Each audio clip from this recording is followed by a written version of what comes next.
wrap it up here then right now. And basically, I'm going to tell you all to put your chairman's hats on just for a second or so before we leave. And if I'm sitting at home right now and you don't have any idea how I want to vote, tell me and tell the audience why I should vote. Why should I vote Democrat in November? and we've only got an hour or so to do this in. Well, I think I started out my talk by telling you exactly why I think we should vote Democratic. I particularly think so. I mean, we have a great candidate in Allison, Allison Lundergan Grimes, who she's very energetic. She's bright.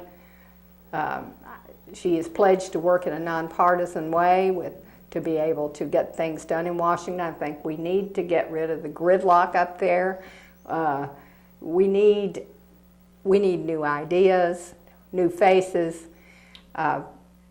Allison will do a wonderful job in that area, and so I'm very excited. This race has been called by the Washington Post, says it's the tightest race in the United States right now. The New York Times called it a race to watch.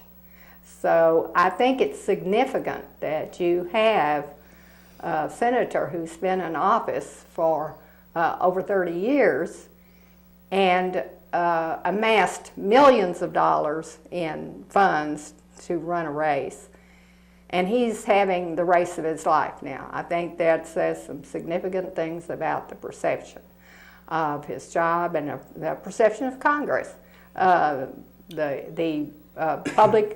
Gallup poll done in June showed that the public rated their approval rating for Congress was 7%.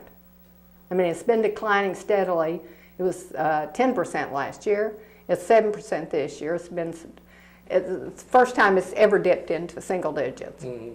So I think it says we need a change in Washington and Congress.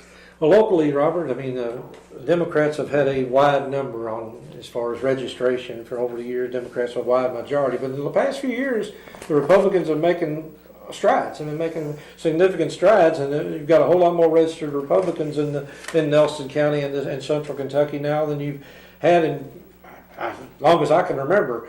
Is there a reason for that? And I know obviously you want to see those numbers even increase even more. So great. What do you need to do that?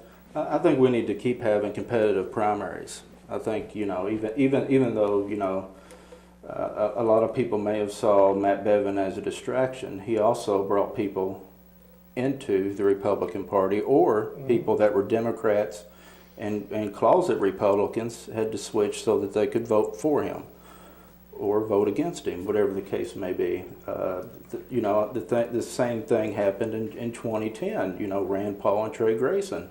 The more competitive primaries we have, the more people are going to switch over and just go ahead and change from the conservative Democrat that votes for Republicans an awful lot to, over to Republicans.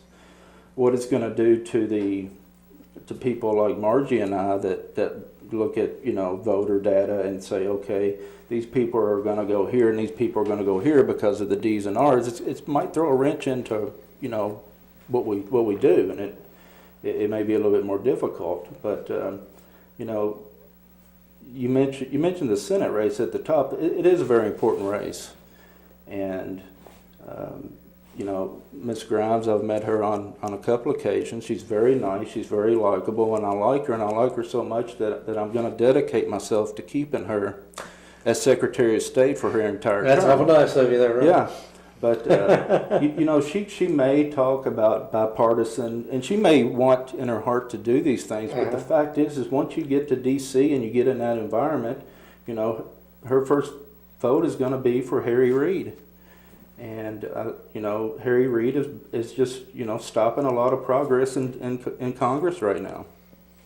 Okay. Well, is there any final words we're going to have here, or are we going to leave it at that and just move on? But again, we're on political focus throughout the rest of this fall. We're going to have each one of those candidates, well, not each of them. I don't think we'll get Mr. McConnell or Ms. Grimes here. And I'd love to have Brett Guthrie and Ron Leach here, but we will invite them. So other than that, we're going to invite every candidate that we can possibly get to be here, and hopefully they'll all come here. We'll have not necessarily a debate, but a discussion like we heard tonight. We've got a very civil discussion, and we agree to disagree quite often, but it is important. I think we mentioned this. Margie mentioned this at the beginning of the program. Everything you're involved with, whether it's the air you breathe, the foods you eat, and every other school you attend, politics has some role in it. Whether you want it to or not, politics has a role in just about every aspect of our lives. So I know we feel that way because we're involved with it quite a bit.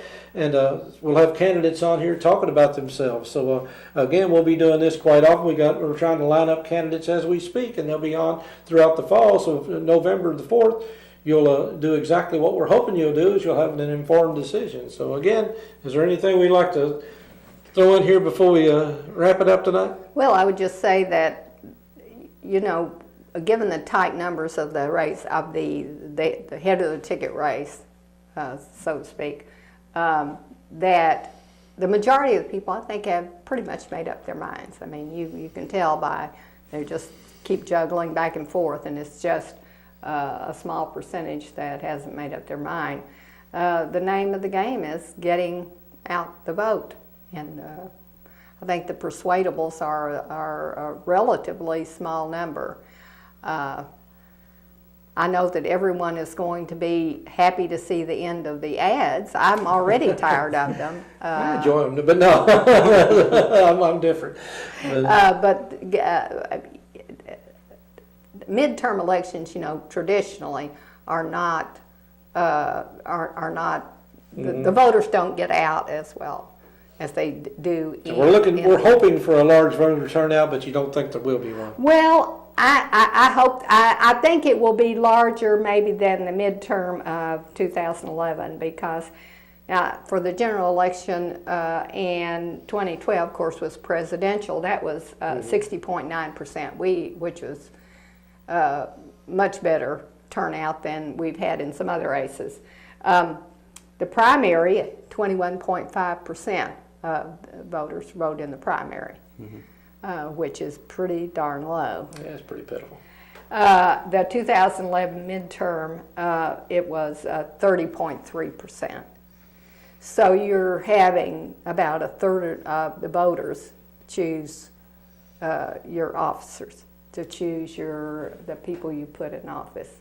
So I would just say that it's incumbent upon everyone to take these races for the seriousness that they contain. Okay, and I know all our candidates will be having some rallies and different things coming up over the next few months and weeks, and I'm sure the Republicans have a event scheduled, the same as the Democrats. Yes, and on September the 5th at Friday, from 5 to 6:30, we're having a reception for Ron Leach. Give people an opportunity to meet him. He'll be out at Wickland, and so we invite everyone to come, meet him, shake his hand, and meet a really hard-working guy who's working a job out at Fort Knox as a physician's assistant and trying to run a campaign in 27 counties. So. Okay. And I know Brett Guthrie has a town hall meeting, I think, coming up soon. And I know he's got some, I can't remember, I think it's August 27th, 28th, somewhere around there. And then I'm sure there's other events you've got planned for the fall, throughout the fall. We have a fall picnic October 26th. Check the website, nelsongop.com, for all the details and to make sure that I have the date right. I'm pretty sure I do. And also the same day, we're having a 5-county GOP rally at the Bullitt County Fairgrounds. Mm-hmm. That will involve Spencer, Meade, Hardin, Nelson, and I feel like Rick Perry right now. Meade, Hardin, Spencer, Bullitt, Nelson. All right. There we go. Well, it sounds like there's a lot of activity coming up, and you two are going to be really busy between them. So on the 5th of November, you two take a day off, all right? I I'll be happy to do that. All right.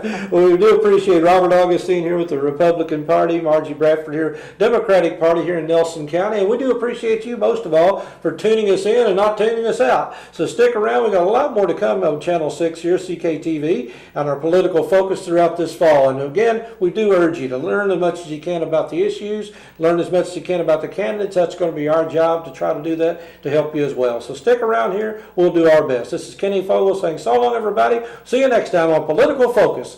Take care.